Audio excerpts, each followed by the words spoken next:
Hello friends, பட்டை, கிராம்பு, ஏலக்காய், கல்பாசி, ஸ்டார் அனீஸ், மராத்தி மொக்கு, ஜாதிபத்திரி, பிரிஞ்சி இலை, மிளகு, ஜீரகம், சோம்பு இது எல்லாத்தையுமே எடுத்து பவுட்ரு பண்ணிக்கலாம்.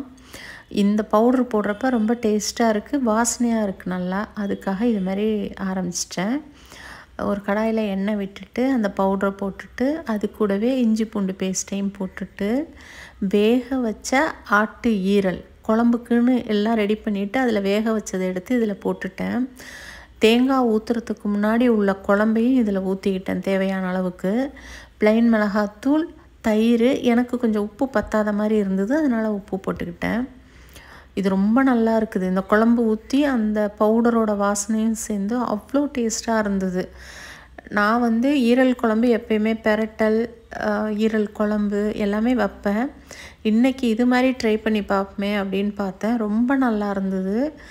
குழம்பும் தனியாக ரெடி பண்ணிட்டேன். குழம்புக்கு தேங்காய் ஊற்றிட்டேன். எப்போதும் போல் தேங்காய் ஊற்றிட்டு குழம்பு வச்சுட்டு இந்த ஈரல் ஃப்ரையும் ரெடி பண்ணிவிட்டு ரசமும் வச்சுருந்தேன். தயிர் இருந்தது, வத்தல் வறுத்துருந்தேன். நான் உப்பு ஊறுகாய் லெமன் போட்டிருந்தேன், அதையும் வச்சுருந்தேன். இது ரொம்ப நல்லா இருக்குது. இது மாதிரி ஒரு டைம் ட்ரை பண்ணி பாருங்கள், அவ்வளோ டேஸ்ட்டாக இருக்குது. அந்த சில பேருக்கு பிடிக்காது அந்த வாசனை, ஈரலோட வாசனை அதுவே இல்லை, இதில் அவ்வளோ நல்லா இருக்குது. நான் எப்போதும் தயிர் ஊற்றி பழகிட்டேன், அதனால் நான் தயிர் ஊற்றியிருந்தேன். சாதமும் இடையிலையே வச்சுட்டேன். இது நல்லா இருந்தது. அந்த குழம்புலேருந்து ஈரலை எடுத்து அதை வறுத்தப்போ அவ்வளோ டேஸ்ட்டாக இருந்தது.